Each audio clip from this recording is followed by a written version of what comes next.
안녕하세요. 미국 유학고수 TV 시청자 여러분들. 자, 오늘은 미국에서 소송하기라는 주제로 얘기해 보겠습니다. 자, 법적 분쟁을 말하는 겁니다. 자, 미국에 살다 보면 아무래도 인간이라서 법적 분쟁까지는 아니어도 분쟁이 인간은 늘 있어요. 인간은 기본적으로 죄성을 가지고 있습니다. 이기적이고 자기밖에 생각 안 하는 게 인간이에요. 그래서 인간들의 세상에서는 항상 싸움이 있습니다. 자, 그런데 이제 미국은 뭐 소송의 나라라 이런 얘기 많이 들어보셨을 거예요. 미국은 법률 체계가 굉장히 잘 돼 있고 활동하는 변호사들이나 그런 사람들이 굉장히 많기 때문에 미국에서 소송이 많은 건 사실인데, 일반적으로 법적 분쟁은 일반인들에겐 굉장히 힘든 일이에요. 왜 힘든지 얘기해 드려볼게요. 그러니까 일반적으로 미국에서 어떤 법적 분쟁이 생겨가지고, 그러면 뭐 인터넷 검색해 보시면 되겠지만, 뭐 그런 거는 법률 전문가들이 아닌 그냥 찌라시에 가까운 뭐 그냥 뭐 이럴 때 이긴다 이럴 때 이긴다 뭐 그런 거기 때문에 별 의미가 없고, 사실 변호사를 만나야 됩니다.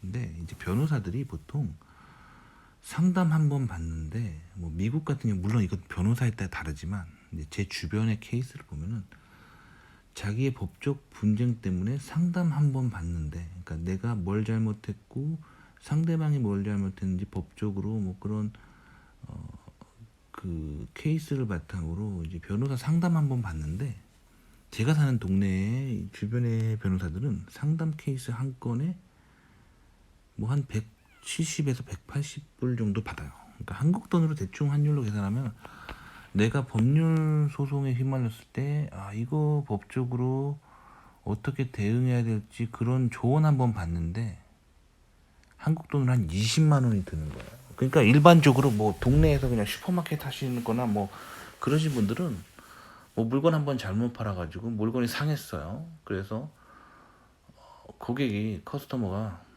그러니까 구매 고객이 뭐 나 이거 먹고 배 아팠다 해가지고 소송한다 뭐 하면은, 뭐 일반 그냥 자영업자들은 뭐 굉장히 무서운 일이에요, 소송이라는 게. 그러니까 미국에서 그래서 법적 분쟁이라는 거는 굉장히 힘든 일입니다. 근데 저 같은 사람 있잖아요. 저 같은 미국 대기업에 다니는 사람들은 소송이, 그리고 법률적 분쟁이 일어나면 너무 쉬워요. 왜 그런지 설명을 해드릴게요. 자, 미국 대기업에 다니면 그 리갈 플랜이라고 하는 그 변호사 혹은 법률 관련된 조언을 구할 수 있는 리갈 플랜이라는 거를 복지의 일환으로 줍니다. 그러니까 이게 뭐랑 비슷한 거냐면, 여러분들 그런 얘기 많이 들어보셨죠? 미국의 의료비가 비싸다. 뭐 여러분들 맨날 인터넷 치면은 미국 사는 사람들이 맨날 한다는 소리가, 미국 의료비 비싸서 못 살겠다 막 그렇게 하는데, 그런 사람들은 대부분 자영업자들이에요. 즉 의료보험이 없는 사람들입니다. 자, 한국 같은 경우는 전 국민 의료보험 시스템이죠. 그래서 국민 모두가 그 건강보험을 가지고 있죠. 그래서 의료보험 혜택을 받죠. 근데 미국은 자본주의의 끝판왕입니다. 그래서 전국민 의료보험 시스템이 아니에요. 일반적인 자영업자들은 의료보험이 없습니다. 아프면 그냥 병원에 가서 그 병원이 차지하는 돈을 다 내야 됩니다. 근데 저 같은 대기업에 다니는 사람들은 회사에서 직원들에게 의료보험을 제공하는 그런 시스템이에요. 아시겠죠? 비슷한 거예요. 그래서 리갈 플랜이라고 해서 회사에서 직원들에게 변호사에 대한 서포트를 해주고 법률 서포트를 해주는 법률 플랜, 일종의 법적인 어떤 보호를 받을 수 있는 일종의 법률 플랜을 직원들에게 어떤 복지 혜택의 일환으로 주는 겁니다.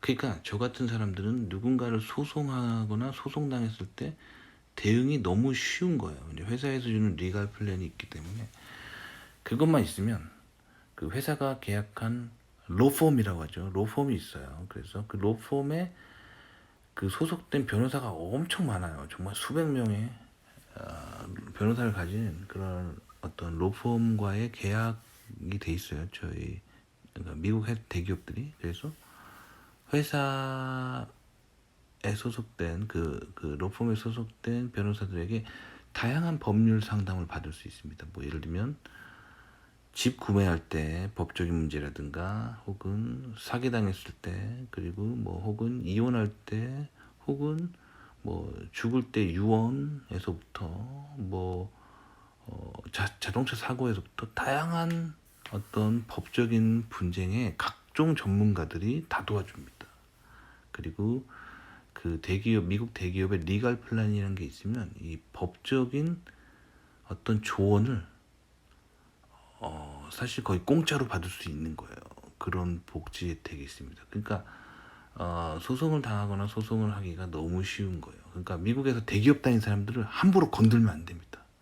상당한 권력자예요. 왜냐하면 법률 서비스가 그들에게는 너무 쉬운 일이기 때문에 그래요. 아시겠죠? 그래서 누군가랑 분쟁이 벌어졌을 때 본인이 가지고 있는 리갈 플랜에 소속된 변호사들에게 거의 모든 분야의 법적인 조언을 받을 수가 있습니다. 공짜로. 그게 미국 대기업이 주는 굉장히 좋은 혜택입니다. 그런데 막상 정작 이제 소송이 시작되면은, 소송이 시작되는 건 공짜는 아니고요. 이제 그 회사의 리갈 플랜에서 그 변호사의 변호사 수익률을, 그러니까 변호사 뭐라 그러지? 변호사비 그거를 디스카운트를 받는 거예요. 굉장히 물론 이 디스카운트율은 회사에 따라 다릅니다. 아시겠죠? 그러니까 본인이 좋은 회사를 다니면 다닐수록 이 디스카운트를 많이 받는 거예요. 그러니까 미국에서 되게 그 좋은 대기업에 다니는 사람들 함부로 건들면 안 됩니다. 그 회사가 주는 리갈 플랜에 로펌에 소속된 그 변호사들의 거의 무한 서포트를 받을 수 있는 거예요. 아시겠죠? 그렇기 때문에 저 같은 이제 미국의 대기업을 다니는 사람들은 소송이 굉장히 쉽습니다. 아시겠죠? 자, 그리고 이런 변호사들이 이제 어떤 식으로 이제 제안을 많이 하냐면, 어떤 소송 케이스에서 이기면은 수익을 좀 나눠 갖고 지면은 공짜, 이런 제안을 하는 변호사도 있어요. 그러니까 이게 뭐냐면, 누군가를 소송할 때 내가 이기면 어느 정도 이렇게 받는 거고, 지면은 졌으니까 뭐 변호사비 안 내도 된다 하는 그런 변호사들이 있어요. 아시겠죠? 물론 케이스를 들어보고 자기가 이길 것 같은 케이스에서만 그렇게 붙겠죠. 그래서 이런 케이스 있어요. 그래서 저는 이제 제 인생에서 소송한 적이 크게 한 3가지 케이스가 있는데, 실제로 소송까지 갔던 거는 한 번이었고, 소송 직전까지 갔던 건 2케이스인데 그 케이스가 뭔지 얘기를 해드릴게요. 자, 첫 번째는 교통사고였었어요. 제가 교통사고를 당했습니다. 차를 타고 가고 있는데 교차로에서 어떤 차가 제 뒤를 들이받은 거예요. 그러면 뒤에서 들이받으면 뭐 뒷차 책임이잖아요, 그렇죠? 그런데 그때 사실 한국에서 저희 어머니가 미국에 놀러와 계시는 상태에서 어머니랑 같이 차를 타고 가다가 제 차가 들이받친 거예요. 그래서 저는 솔직히 멀쩡했습니다. 근데 제 차 뒷범퍼가 아작이 났죠. 뒷범퍼를 갈아야 되는 상황이었고, 근데 저는 뭐 몸이 월랑 튼튼한 사람이라서 멀쩡했습니다. 근데 저희 어머니는 아무래도 노인이시다 보니까 그런 작은 충격에도 이제 허리가 아프시기 시작한 거예요. 자, 그런 경우에 뭐 당연히 상대방 보험사에다가 자동차 수리비와 병원비를 이렇게 요청하면 되겠죠. 요청하면 되는데 이 변호사가 이제 그런 제안을 해 왔습니다. 지금 피해 보상을 변호사를 통해서 받으면 더 빨리, 그리고 더 좋은, 좋다기보다는 뭐랄까, 보상을 더 확실히 받을 수 있다 해가지고 교통사고 제 뒷범퍼 들이받친 것 때문에 1만 불이죠. 한 1,000만 원 상당의 소송전을 벌인 적이 있습니다. 그래서 당시에 변호사가 지면 변호사 비용 안 받고 이기면 이제 제가 $10,000를 받는 그런 거죠. 변호사가 나머지는 변호사가 다 갖겠죠. 변호사가 얼마를 먹었는지 전 모르겠어요. 근데 저한테 $10,000를 받아낸 그런 사건이 있었습니다. 근데 제가 $10,000을 다 먹은 게 아니라 이 $10,000로 차 수리하고 어머니 병원비 하고 뭐 그랬어요. 그런 소송전을 벌인 적이 있습니다. 아시겠죠? 근데 어쨌든 소송을 통해서 제가 받았던 차 사고의 데미지와 저희 어머니의 병원비를 모두 커버할 수 있었기 때문에 사실 소송에서 얻은 저 $10,000은 저에게 굉장히 그 사고에서 복구하는데 도움이 됐습니다. 그래서 소송은 할만했습니다. 왜냐면 제가 잘못한 일도 아닌데 이기 때문에 소송을 했었던 적이 있었고, 그 다음에 이제 5번째 이제 이야기는 소송까지는 아니고 소송 직전까지 갔던 이야기도 해보겠습니다. 미국에서 이런 일을 좀 들으시면은 도움이 좀 되실 수 있을 것 같아요. 자, 세탁소 사건 같은 경우는 이거는 제가 이제 석사과정 때였어요. 아주 오래전 일인데 와이프가 동네 세탁소에 옷을 맡겼어요. 근데 와이프가 동네 이제 한인 세탁소에 맡긴 거죠. 한국인 분이 하는 그 세탁소가 있었는데 그 옷을 맡겼습니다. 그래서 와이프가 이제 사실 저는 유학을 왔기 때문에 영어가 좀 되는 상태여서 사실 뭐 미국 세탁소 가도 전혀 괜찮은데 와이프는 이제 제가 유학생일 때 이제 F2 유학생 배우자로 따라온 상황이었기 때문에 와이프는 영어를 그렇게 잘하는 상황이 아니었기 때문에 이제 제가 학교 가 있는 동안 와이프가 아끼는 코트가 있는데 그거를 이제 드라이 클리닝을 맡기려고 동네 한인 세탁소를 갔어요. 한인 세탁소 가면 한국말로 샬라샬라 할 수 있으니까 한인 세탁소에 맡겼습니다. 그랬더니 한인 세탁소에서 그 와이프 그가 굉장히 아끼는 코트에 완전 구멍을 내놓은 거예요. 구멍이라고 하는 게 뭐 이렇게 찢어서 뚫렸다기보다는 이제 화학약품을 너무 독한 걸 써가지고 그 옷이 뭐랄까 그 락스 같은 거 되게 세게 쓰면은 옷이 그게 회색 코트였는데 그 하얗게 뻥 하고 한 반경 10cm 정도 되는 그런 원이 그려져 버리는 거 있잖아요. 그런 구멍이 나버린 거예요. 그래서 와이프가 너무 속상해 했었습니다. 왜냐면 그 코트가 이제 제가 와이프랑 결혼할 때 사준 거라서 와이프가 되게 아끼는 좀 고급 코트를 사줬겠죠, 제가. 근데 그렇게 아작을 내놔가지고 와이프가 너무 화가 났어요. 근데 그냥 그 한인 세탁소 사장님이 그냥 미안하다고 하고 물어준다고 했었으면 저희는 어떤 화도 내지 않고 그냥 보상받고 나갔을 거예요. 근데 인간이라는 거는 그 자기만 생각하는 존재예요. 자기가 남의 옷에 그렇게 큰 구멍을 내놓고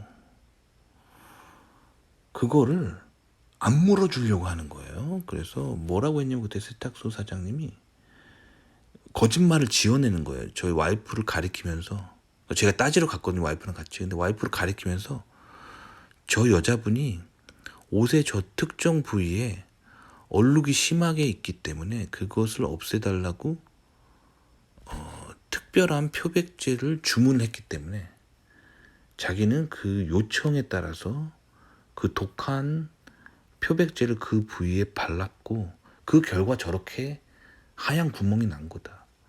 그렇기 때문에 자기 책임이 아니다 하는 거야. 그러니까 와이프가 너무 화가 나는 거예요. 왜냐면 와이프는 그런 적이 없는데 이제 세탁소 주인이 자기가 이제 그 코트가 딱 봐도 비싸 보이니까 한 몇십만 원 해 보이니까 그거 안 물어주려고 거짓말을 하는 거예요. 그래서 와이프가 그것 때문에 더 열받았어요. 그래서 며칠간 잠도 못 잤습니다. 와이프가 너무 화가 나서. 그러니까 옷에 대한 데미지보다 거짓말, 자기가 하지도 않은 거짓말을 세탁소 사장이 하니까 와이프가 그것 때문에 너무 열받았어요. 그래서 그때 이제 저희가 세탁소에 찾아가서 이제 이거를 복구해 주지 않으면, 그러니까 세탁소에서 그 옷의 전체 가격 그거를 보상해 주거나 아니면 원상복구 해놓지 않으면, 다음 주까지 해놓지 않으면 소송을 걸겠다라고 이야기를 했습니다. 소송을 걸겠다고 이야기를 하니까 세탁소 주인이 이제 바짝 쫄아가지고 그거를 복구를 해놓더라고요. 그러니까 세탁소가 사실 처음부터 복구를 할 수 있었어요. 그래서 어떻게 복구했냐면 그 옷 질감이랑 똑같이 생긴 똑같은 그 재질로 그 망가진 그 부위를 복구를 해놨어요. 보니까 완벽하게 깔끔하게 복구를 해놨더라고요. 그러니까 복구할 수 있었던 거예요. 근데 그 복구하려면 그 세탁소도 이제 옷 수리하는 사람한테 굉장히 많은 돈을 주고 또 수리를 해야 되니까 그러기 싫어서 그렇게 거짓말 했던 거예요. 그러니까 이런 악인들, 자기의 실수를 인정하지 않고 거짓말하는 악인들은 이제 처단을 해야 됩니다. 그래서 소송을 걸 수밖에 없었어요. 소송을 건다고 말할 수밖에 없었어요. 그래서 소송 건다고 하니까 바로 복구해놨습니다. 바로 한 3일 만에 복구를 하더라고요. 그러니까 복구할 수 있으면서, 할 수 있으면서 돈 아끼려고 자기의 잘못을 안 물어주려고 하는 악인들이 있기 때문에 이 세상에는 소송이 있는 겁니다. 아시겠죠? 자, 그 다음에 이번에는 열쇠 수리 소송전에 대해서 좀 얘기해 보도록 하겠습니다. 이 열쇠 수리 같은 소송도 제가 하려고 정말 계획했던 적이 있습니다. 이거는 최근에 있었던 일이에요. 제가 차를 샀는데 이 차에 그 스마트키, 요즘 차는 다 스마트키잖아요. 뾱뾱 이게 오픈 클로즈를 스마트키로 하죠. 그죠? 근데 스마트키를 이제 하나, 스마트키가 하나밖에 없었어요.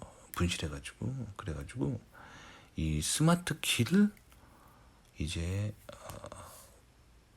뭐랄까 복사를 하려고 했죠. 근데 이제 그 자동차 메이커의 정품 대리점 있잖아요. 대리점 가가지고 정품으로 복사하면 굉장히 비싼 거예요. 그래서 이제 미국은 이런 자동차 스마트키 하나 복사하는데 굉장히 비싸요.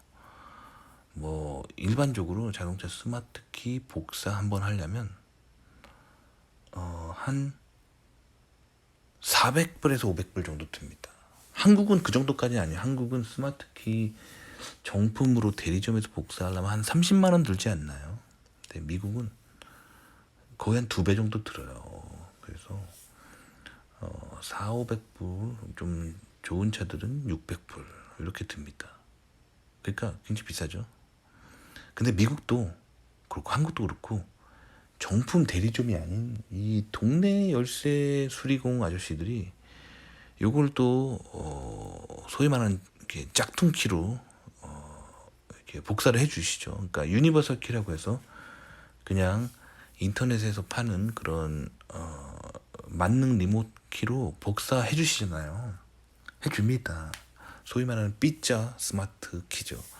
복사돼요. 그래서 저도 한국에서 살 때는 스마트 키 잃어버리면 이제 정품 대리점 가면 한 30만 원 하니까 소위 말하는 B자로 막 한 10만 원에 복사하고 막 그런 짓 저도 많이 했습니다. 근데 미국에서도 그런 짓을 한번 해보려고 제가 소위 말하는 B자 스마트 키 복사를 하려고 동네 이제 락스미스라고 하죠. 열쇠 수리공한테 그냥 이제 인터넷 검색해서 저희 집에서 가까운 열쇠 수리공한테 그걸 복사하려고 했어요. 저희 집까지 출장 와서 해주신다고 하는 거예요. 그래서 오라고 했어요. 왔는데 이 사람의 왁구를 보면 딱 이게 사고 칠 사람인지 아닌지 알잖아요. 딱 왁구로 왔는데 되게 어린 사람이 온 거예요. 한 20대 초반에 이제 또 인종은 얘기 안 할게요. 인종 얘기하면 이제 밑도 끝도 없기 때문에 딱 봐도 이제 어떤 특정 인종분이 오셨는데 20대 초반에 되게 어려 보이는 사람이 복사를 하겠다고 온 거예요. 그래서 딱 그 인상이 되게 게을러 보이고 딱 봐도 뭔가 그냥 그런 사람 있잖아요. 되게 껄렁껄렁한 양아치 같이 생긴 인간이 온 거예요. 복사한다고 하더니 막 자기가 가지고 온 컴퓨터를 제 차에 연결하고 막 제 스마트 키를 막 이렇게 작동하더니 갑자기 저한테 그러는 거예요. 말씀하신 비용에 못 해드리겠습니다. 그러는 거예요. 제가 그 원래 그 열쇠 수리공한테 견적을 받았을 때는 제 스마트 키 복사를 245불에 복사를 하기로 이제 견적을 받았죠. 그래서 제가 그걸 정품 대리점에 물어보니까 정품 대리점에서 460불을 달라고 하는 거예요. 굉장히 비싸죠. 미국 이렇게 그 스마트 키 복사하는데 되게 비싸요. 그래서 혹시 이제 관심 있으신 분들은 미국에서 자동차 스마트 키 복사하는 뭐 그런 직종이 미국에서 돈을 괜찮게 번다라고 말씀드리고 싶습니다. 왜냐면 남의 키 복사를 한번 하면 돈을 많이 벌어요. 그렇죠? 근데 어쨌든 정품 대리점 가면은 460불이라고 하는데 이 동네 열쇠 수리공이 245불에 복사를 해준다고 하는 거예요. 또 이 얘기를 해야죠. 원래는 300불이라고 했는데 제가 너무 비싸다. 그 돈이면은 정품 대리점 가서 그냥 하겠다 뚝 끊었어요. 그러니까 다시 전화가 오는 거예요. 그래서 245불에 해주겠으니까 하겠냐 하는 거예요. 그래서 하겠다고 했어요. 근데 와가지고 제 차를 만지더니 하는 소리가 245불에는 안 되겠습니다. 이 차는 복사하기가 좀 더 어려운 차입니다. 그러는 거예요. 그러면서 저한테 350불을 달라고 하는 거예요. 그러니까 저 굉장히 열받는 거예요. 왜냐면 아니 정품 대리점에서도 460불인데 이런 동네 이런 열쇠 수리공이 짝퉁키로 350불 내놓으라 하면 안 하죠. 그쵸?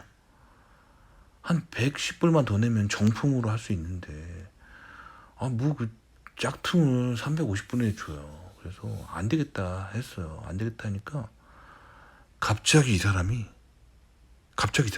뭐 안 되겠다 하면은 안타깝습니다 하고 뭐 이렇게 내고를 하거나 아니면 뭐 좀 더 이렇게 얘기를 했는데 갑자기 이 친구가 자기가 타고 온 차를 타더니 갑자기 가버리는 거야. 한 5초 만에. 5초 만에 정말. 뭐 도망가듯이 그냥 갑자기 가버리는 거야. 안 된다고 하니까. 내가 돈 더 줄 수 없다고 하니까 가버리는 거야. 뭐야 얘. 뭐지? 하고 어쨌든 제 차 문을 잠그려고 리모컨을 누르는 순간 저는 깜짝 놀랐습니다. 제 원래 가지고 있던 리모컨이 고장나 있는 거예요. 이럴 수가. 그래가지고 제가 너무 깜짝 놀라가지고 다시 그 열쇠 수리공한테 전화를 했는데 열쇠 수리공이 그러는 거예요. 그제서야 도망가면서 제 전화를 받더니 그러는 거예요. 사실은 첫 번째 그 열쇠를 복사하다가 뭔가 잘못돼가지고 첫 번째 키가 망가졌다는 거예요. 그럼 망가졌다고 얘기를 해야지 그 도망가면 되냐고요. 근데 도망가 버린 거예요 정말. 그래가지고 도망가 버렸습니다. 그래서 내가 고치러 와라 얘기했더니 자기 오늘 바쁘다는 거예요. 황당하죠. 그래가지고 그 친구 때문에 그 차를 못 쓰게 됐어요. 왜냐면 원래 메인 키가 고장이 나버렸으니까. 그래서 그 열쇠집 사장한테 계속 전화해가지고 고치러 와라 했나 했는데 5일이 지나도록 못 고치는 거예요.